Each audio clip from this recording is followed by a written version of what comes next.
Hi, everybody. Yesterday, I had the pleasure of speaking with Mr. Aristotle Dante McDaniel. He's an awesome man with an awesome name, and he runs an incredible nonprofit. He's the president and founder of GPL, Grandparents Love.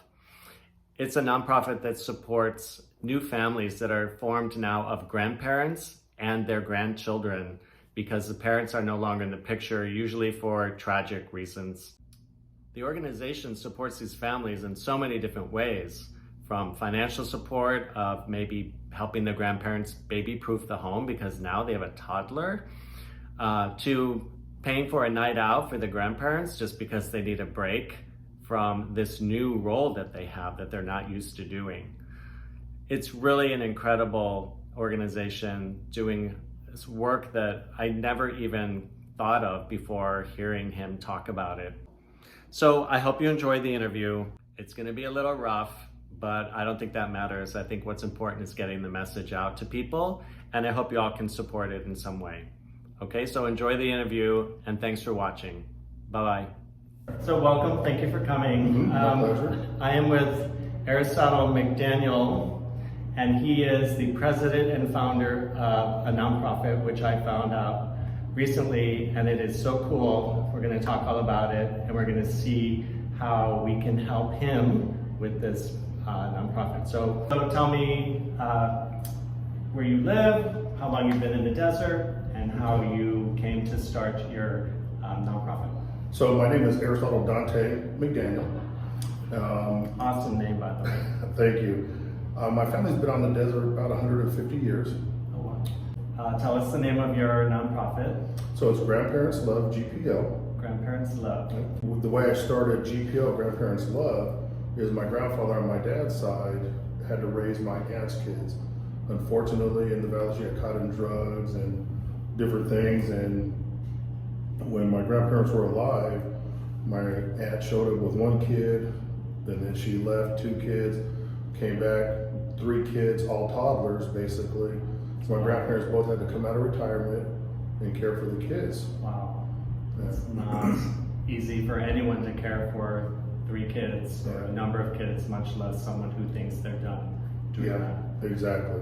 But GPL, Grandparents Love. Yes. And when did that come into existence? When did you start that?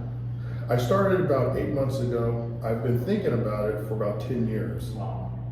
When my grandmother passed and my grandfather had to take the responsibility of raising the kids, I would show up on Wednesdays and take them out to breakfast to give him a break when the kids were in school, his grandkids.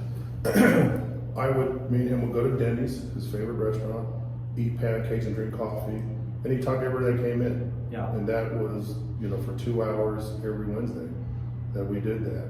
I felt that the county wasn't doing enough for him to care for these kids.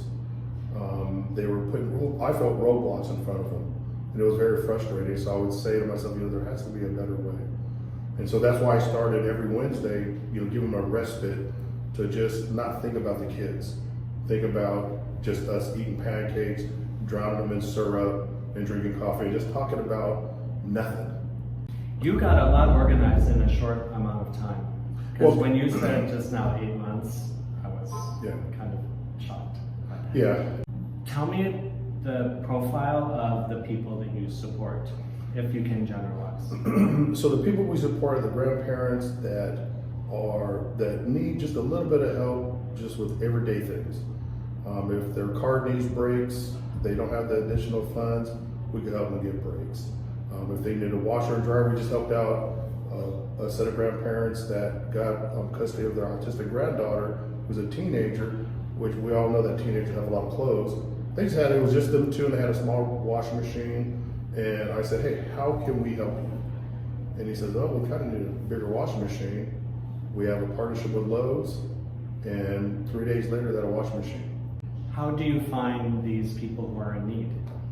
So whenever I see anybody with grandkids, and I ask, so are you raising them? Are they visiting? I just go up to them on I just ask, oh, wow. Or somebody can nominate them on our website. There's a nomination page. So if you know somebody that, hey, they're raising their grandkids, you nominate them. There's some information that you put on there. Obviously, we give them a call, When we say, hey, you've been nominated by George to receive GPL gift, do you accept? If they say yes, then we have them fill out 3 lists: a wants, a needs, and a nice to have. They may want a new car, but they just need to get their brakes fixed, but it'd be nice to go on a date night. Yeah. So then when we interview them, we ask them, so we really drill down, what is that your real need is? And they say, we had one set that said, well, a date, because we haven't been on a date in 12 years.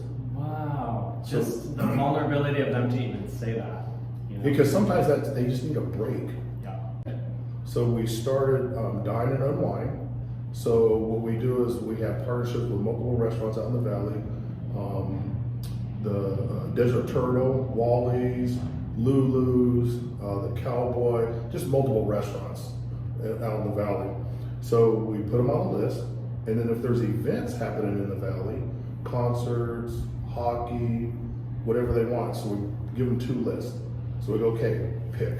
Once the grandparents say, I want Wally's, and the Doobie Brothers are playing.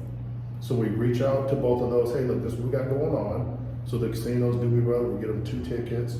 We pick them up in a nice car. We pay for the babysitter. We send food for the babysitter and the kids. We take them to the dinner, which they're treated like royalty. We pick up the tab, and then we take them to the concert. So now if they're from out of town, because we cover LA County as well. So if they're out of the valley, we have an arrangement with the Westin, where they will come in on a weekday, Tuesday. They check in at 3. We do their date night, 5:30, 6 o'clock. We finish that. They wake up in the morning, have access to the whole facility for the day, have their meals there, and then they go home. Wow. We're also going to start moving into, because on our board is Ronnie Barner, who's a psychologist, a social worker. And he says, when you go to your grandparents to visit, there's a different dynamic. Grandma will give you the cookies, the ice cream, everything is peachy keen. It's the honeymoon phase. Spoiled. And then you go home. And then you wish, I want to go back to grandma's house. But when you have to live there, the reason grandma's house is clean and the way it is, because there's rules. Yeah. And so now there's a dynamic change. So now this grandkid and this grandparent, now they're at different ends. Because grandma has a certain way she does it. This kid is used to doing stuff at his home. So now we got to get them to be on the same page. So now we're working on doing family trips, events or activities for them to get to really know each other. Like a day at the Living Desert. Okay. That they get to know each other, or somewhere that they have to interact, really get down to it. And we're working on that. What are some reasons that the teenagers have to move in with their grandparents? The biggest challenge for the families are drug addiction. The parents lose custody, and sometimes there's an accident that both parents have been killed. But the main one is jail. They get incarcerated. On our board of directors, we have Jennifer, who is a paralegal for family law. And so if there are any issues, then she jumps in. We have attorneys on staff that we could get hold of to go, okay, this is what we got going on. What are their steps? Let's say there's a toddler from 2 years down to infant. And if the parents are killed or something terrible happens, there are other families out there that would love to adopt that child. Well, each time the county or the state adopts out a child, there's money involved. And studies have shown kids do better when they're with family. Yeah. But because there's so much money involved, and the county benefits from taking the kids and giving them someone else. How does the state or the county benefit if the child goes to foster care? Because if the county can show that they're doing their job, they get funded by the state. Okay, so it's like a school enrollment. Yes. Brings the funds. Yep. Okay. That's why they discourage homeschooling, because every empty seat is money lost. It's all money. And that's what they do with again, it's unfortunate that happens, or if the kid is unruly, or if they feel that the grandparents can't handle the kids, then CPS will step in. That's where Jennifer comes in to fill out the correct paperwork. Rodney Bonner, who's the social worker, can step in his capacity and go, wait a minute, I'm licensed, that what you're saying isn't happening. Yeah. For example, if there's an accident, whatever, and an infant, toddler crawling has to come to grandma's house. So now the thing that grandma has to do is get her house baby-proof, right? So if she doesn't know what she's doing and she misses a step, that's a mark against her. So on our board, we have a fire marshal that will come in and show her exactly what she needs to do. Then when CPS comes in to inspect, he will be there to walk the inspection. And so we let them know these are the steps that you need to take to ensure that it's done properly and that your grandchild will stay with you, and it'll let them know that there's someone on your side. What are the biggest things that you need from donors, from people who want to support you? Okay. So the biggest thing, even though we're not a political or religious organization, prayer. Pray for us that we do the right thing at the right time. The second thing would be money, because we don't have the warehouse space for bedroom sets or furniture. Now, if a need comes up and we put out there, hey, this is what we need, and you're able to fulfill that, that's fantastic. We have a mover, we can come out and we can take care of that. But as far as storing it, we've had companies that want to give us diapers, but we don't have any room to hold diapers. It sounds like he needs a storage facility donated to him. Most definitely.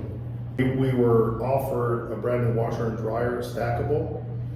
We didn't have a need for it. I thought we would have loved to take it. It was brand new. Yeah. But we had nowhere to put it. Wow. Yeah. It's a very powerful idea when you realize what both parties, the grandparents and the children, how their lives change, and it's usually not seen as for the better at first. No. That's why I'm speaking to you today, because it was such a mind-opening, like, oh my God, grandma's always the one who spoils you. Now she's making you eat your dinner, go to school, clean your room, and do your homework. Yeah, and the fun is no longer with grandma. Anybody that has grandparents, take them to breakfast. Spend some time with them. Yeah. Because when he passed, both of my uncles came to me and goes, Aristotle, you do not know how much Grandpa enjoyed that. He would wake up Wednesday morning. I'm sorry. Now my grandson is coming to take me to breakfast. And he'd wait on the patio for me to pull up. Let's go, grandfather, let's go get some pancakes. And when they told me how happy he was in the morning on those Wednesdays, I get upset on myself that I didn't do it sooner. Because grandma, you don't need anything, you have everything. But they need your attention.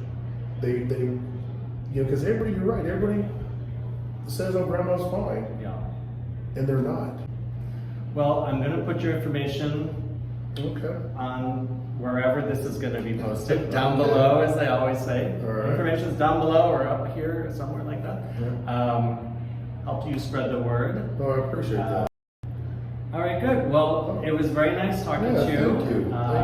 I'm happy to share your information with whoever will listen. All right. And thank you for coming. All right. Thank you for having me. Bye, guys. Bye.